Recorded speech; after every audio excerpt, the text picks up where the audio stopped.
पैतृक संपत्ति को बेचने से पिता को रोका जा सकता है या नहीं, इस सवाल का कानूनी तौर पर सही जवाब कम ही लोग जानते होंगे। पैतृक संपत्ति के मामले में सेल राइट यानी इसे बचने के अधिकार को लेकर सुप्रीम कोर्ट ने बड़ा फैसला सुनाया है। कोर्ट ने इस फैसले को बताया है कि पैतृक संपत्ति को बेचने से पिता को रोका जा सकता है या नहीं। साथ ही ये भी स्पष्ट किया है कि बेटे और अन्य हिस्सेदार इसे बेच सकते हैं या नहीं। जानिए सब इस पर अहम आखिर बेच सकते हैं या नहीं, आखिर क्या है इसका मामला, चलिए देखते हैं आगे वीडियो में।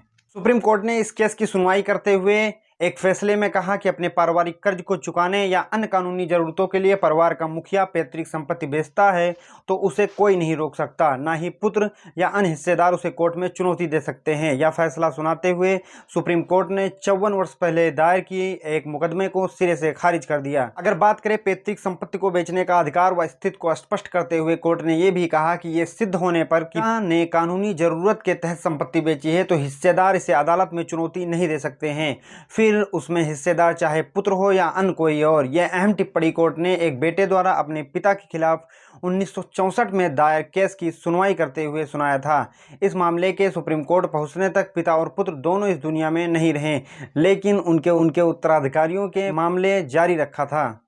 न्यायाधीश की पीठ ने आगे कहा कि पैतृक संपत्ति बेचने के हक पर यह अहम फैसला देते हुए कहा कि हिंदू कानून के अनुच्छेद 254 में पिता द्वारा संपत्ति बेचने के बारे में प्रावधान को स्पष्ट किया गया है।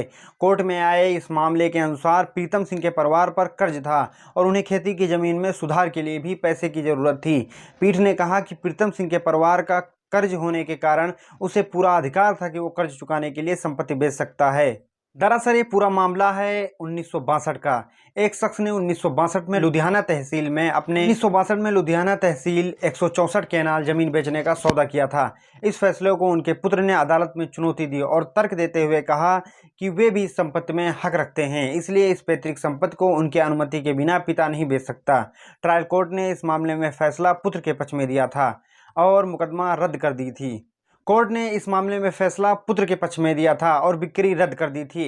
इसके बाद यह मामला अपील अदालत में आया और यहां पर देखा गया कि कर्ज चुकाने के लिए जमीन बेची गई थी। अपील कोर्ट ने इस बात को समझा और पहली वाली कोर्ट को फैसले को पलट दिया। उसके बाद मामला हाई कोर्ट गया और यहां 2006 में यह फैसला बरकरार रखा गया। हाई कोर्ट की खंडपीठ ने भी इस मामले में यही फैसला रखा और कहा कि कानूनी जरूरत के लिए परिवार का मुखिया संपत्ति को बेच सकता है। और जब ये फैसला सुप्रीम कोर्ट आया तो सुप्रीम कोर्ट ने यह फैसला सुनाया कि यदि परिवार का मुखिया अगर चाहे वो अपनी संपत्ति बेचना चाहता है और उसके ऊपर कर्ज है तो वो संपत्ति बेच सकता है, चाहे कितने भी हिस्सेदार क्यों ना हो। संपत्ति बेचने से पिता को पुत्र नहीं रोक सकता है। ये कोर्ट का फैसला आया है।